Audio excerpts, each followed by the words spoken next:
اعوذ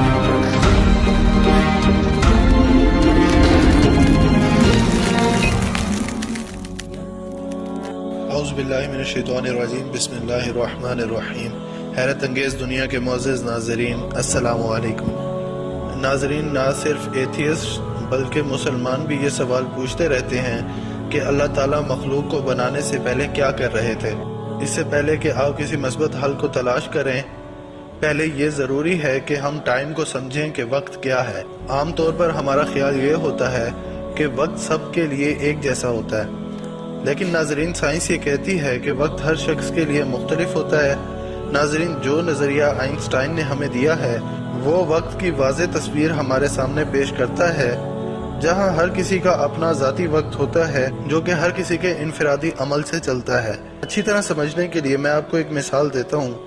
فرض کریں میں اگر ایک جگہ سے چل کر دوسری جگہ جانا چاہتا ہوں تو مجھے میری منزل تک پہنچنے میں 1 گھنٹے کا وقت لگے گا، لیکن اگر یہ سفر میں سائیکل پر کروں تو فرض کریں کہ مجھے اس میں 30 منٹ کا وقت لگے گا، یعنی میرے لیے وقت آدھا ہو گیا۔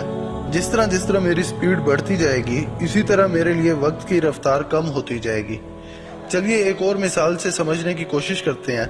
اگر یہ سفر میں ایک مخصوص رفتار میں ہوائی جہاز پر کروں تو مجھے 20 سیکنڈ کا وقت لگے گا، لیکن ناظرین اگر یہ سفر میں لائٹ کی رفتار یعنی روشنی کی رفتار سے کروں جو کہ قدرت کی سب سے تیز رفتار ہے تو مجھے 1 سیکنڈ کے لاکھویں حصے جتنا وقت لگے گا۔ ناظرین، سپیڈ حتمی ہو یعنی سب سے تیز ہو تو پھر وقت 0 ہو جائے گا۔ تو ایسی سپیڈ اللہ تعالیٰ کے سوا کسی کے پاس ہو ہی نہیں سکتی۔ اب ذرا اس کو قرآن سے سمجھنے کی کوشش کرتے ہیں۔ سورہ انعام آیت نمبر 62 میں اللہ جل شانہ فرماتے ہیں، ثم ردوا إلى الله مولاهم الحق ألا له الحكم وهو أسرع الحاسبين۔ اس آیت میں اللہ سبحانہ و تعالیٰ نے اپنے لیے لفظ اسرع کا استعمال کیا ہے، جس کا مطلب ہے سب سے تیز۔ اللہ سبحانہ و تعالیٰ نے تیز یا پھر تیز تر نہیں بلکہ فرمایا سب سے تیز، لہٰذا اللہ تعالیٰ کے لیے وقت 0 ہے، کیونکہ اللہ تعالیٰ کا مقابلہ کوئی بھی چیز نہیں کر سکتی۔ اس کا مطلب یہ ہوا کہ اللہ تعالیٰ کے لیے وقت بالکل نہیں گزر رہا۔ اگر ہم عام الفاظ میں کہیں تو وقت اللہ کی مخلوق ہے، اور یہ ناممکن ہے کہ خالق مخلوق کا پابند ہو۔ یہ تو ہم ہیں جو وقت کے گزرنے کو محسوس کرتے ہیں کیونکہ ہم وقت کے پابند ہیں۔ تو ناظرین، یہ الفاظ ماضی، حال، مستقبل یہ سب وقت کے ساتھ ہیں، اور جب اللہ تعالیٰ کے لیے وقت گزر ہی نہیں رہا تو اللہ کے لیے نہ ماضی تھا اور نہ مستقبل ہے۔ یہی وجہ ہے کہ ہم نہیں کہہ سکتے کہ اللہ مخلوق کو بنانے سے پہلے کیا کر رہے تھے۔ یاد رہے کہ یہ ہم ہیں جو وقت کو ایک بہتے دریا کی طرح محسوس کرتے ہیں جو کہ ہمارے مستقبل کی طرف بڑھ رہا ہے۔ یہی وجہ ہے کہ ہم اپنے ماضی میں نہیں جا سکتے اور اپنے مستقبل کو نہیں دیکھ سکتے۔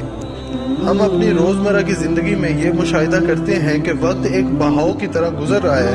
اگر ہم ان تمام لمحات کو تصویروں میں قید کر لیں، یعنی ہر لمحے بلمحے کی ایک ایک تصویر ہو اور پھر ہم انہیں ایک لائن میں سیٹ کر دیں، ہر اس لمحے کو جو ہو چکا ہے یا جو ہونے والا ہے، تو آپ بآسانی دیکھ سکتے ہیں کہ ہر چیز اپنی جگہ پر موجود ہے۔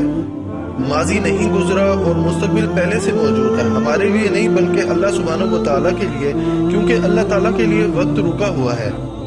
یہی وجہ ہے کہ اللہ تعالیٰ ہمارے مستقبل کے بارے میں جانتے ہیں، وہ اس لیے کہ یہ سب پہلے سے ہی اللہ تعالیٰ کے پاس ریکارڈ ہے۔ ناظرین، اب کچھ دوست یہ سوال پوچھیں گے کہ اللہ تعالیٰ کے لیے وقت نہیں گزر رہا تو پھر اللہ تعالیٰ نے کئی آیات میں ایسا کیوں فرمایا کہ میں نے زمین و آسمان کو 6 دن میں بنایا، اور اسی طرح کے بہت سے سوال۔ تو ناظرین، یہ صرف ہمیں سمجھانے کے لیے ہے کہ ہم وقت کو صحیح طرح سے سمجھ سکیں۔ مثال کے طور پر سورۃ الفصلت میں اللہ تعالیٰ نے ارشاد فرمایا کہ میں نے زمین کو 2 دن میں بنایا، لیکن سورۃ الاعراف میں اللہ تعالیٰ نے ارشاد فرمایا کہ میں نے پوری کائنات یعنی زمین و آسمان کو 6 دن میں بنایا۔ ناظرین، اگر ہم ان 2 آیات کا موازنہ کریں تو ہم آسانی سے سمجھ سکتے ہیں کہ ہماری زمین پوری کائنات سے عمر میں 3 گنا چھوٹی ہے، کیونکہ اگر ہم 6 کو 2 پر تقسیم کریں گے تو حاصل جو ہے وہ ہمارے پاس 3 آئے گا۔ یہی وجہ ہے کہ لیٹسٹ ڈسکوری بھی ہمیں یہی بتا رہی ہے کہ یہ کائنات 13.5 بلین سال پہلے وجود میں آئی، جبکہ ہماری زمین 4.5 بلین سال پہلے وجود میں آئی ہے۔ اگر 13.5 کو تقسیم کریں 4.5 پر تو حاصل جو ہے وہ ہمارے پاس 3 آتا ہے، اور آج کی سائنس ہمیں بتاتی ہے کہ زمین پوری کائنات سے 3 گنا عمر میں چھوٹی ہے۔ ناظرین، بہتر تو اللہ ہی جاننے والا ہے۔ میں امید کرتا ہوں کہ آج کی انفارمیٹو ویڈیو آپ کو ضرور پسند آئی ہوگی اور آپ کو کئی سوالوں کے جوابات بھی مل گئے ہوں گے۔